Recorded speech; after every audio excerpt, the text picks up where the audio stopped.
Hello. समजा आपण असं मानूया, की मला कुठेतरी दूर ट्रेकला जायचंय. म्हणजेच मला कोणतातरी डोंगर चढायला जायचंय. तर मी काय करेल? तर माझ्यासोबत पाणी भरून घेईल. दुसरं म्हणजे हवामानानुसार कपडे घालेल आणि तिसरं म्हणजे माझ्यासोबत नकाशा ठेवेल, जो माझा मार्ग सुनिश्चित करेल.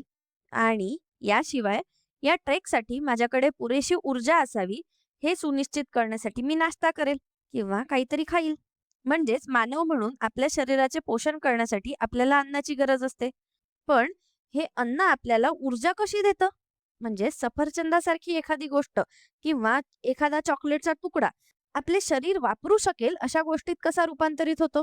आणि या प्रश्नाचं उत्तर पेशी श्वसन किंवा सेल्युलर रेस्पिरेशन मध्ये दडलेलं आहे, ज्याद्वारे सजीव अन्नातून त्यांची ऊर्जा मिळवतात. दुसऱ्या शब्दात सांगायचं तर पेशी श्वसन जीवन शक्य करण्यास मदत करते.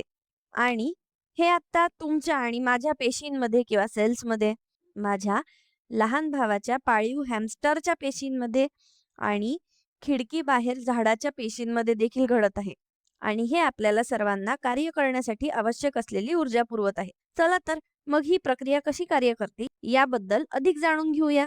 तर पेशी श्वसन किंवा सेल्युलर रेस्पिरेशन आपल्या पेशींच्या आत सुसंघटित पद्धतीने घडणाऱ्या रासायनिक अभिक्रियांची एक मालिका आहे.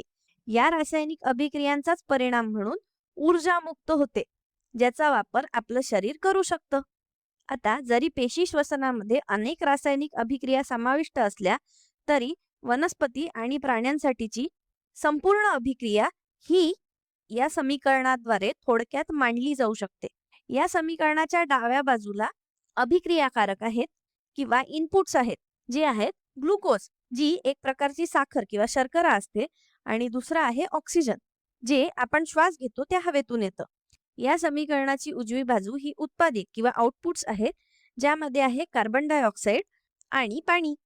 आता हा मधला बाण दर्शवतो की पेशी श्वसनाच्या प्रक्रियेदरम्यान ग्लुकोज आणि ऑक्सिजनचे रेणू विलग केले जातात आणि त्यांच्या अणूंची अशी पुनर्रचना केली जाते की शेवटी कार्बन डायऑक्साईड आणि पाणी तयार होतं.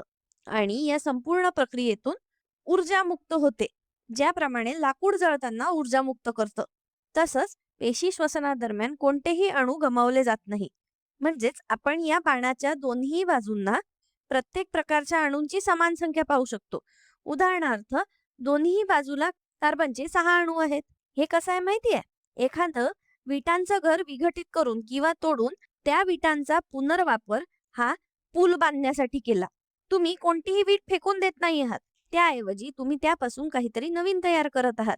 म्हणजेच आता आपल्याला माहिती आहे की पेशी श्वसनामध्ये रासायनिक अभिक्रियांची मालिका समाविष्ट असते. परंतु पेशीमध्ये या पायऱ्या नेमक्या घडतात कुठे? हे शोधण्यासाठी एकत्र या प्रक्रियेचा अभ्यास करूया. चला तर. खाल्ल्यानंतर पचनादरम्यान तुमचे अन्न लहान रेणूंमध्ये विघटित होते.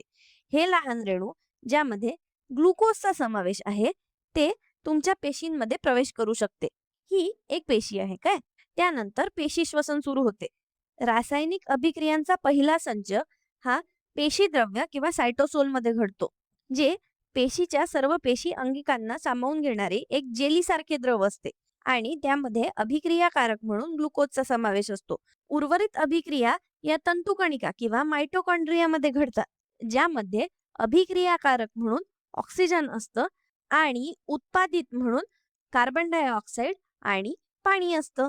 एकत्रितपणे या रासायनिक अभिक्रियांचा परिणाम म्हणून ऊर्जा मुक्त होते. आता आपण खात असलेलं अन्न आपल्या शरीराला सर्व जीवन प्रक्रिया पार पाडण्यासाठी आवश्यक असलेली ऊर्जा कशी पुरवते याबद्दलचा विचार करणे तुमच्यासाठी थोडं आश्चर्यकारक असू शकतं. आणि मला माहिती आहे की माझ्यासाठी ते होतं. शेवटी आपण सफरचंदाचा घास घेतो आणि त्या सफरचंदाचे रेणू तुमच्या शरीराच्या आत कसे पुनर्रचित होतात याचा विचार आपण काही दररोज करत नाही.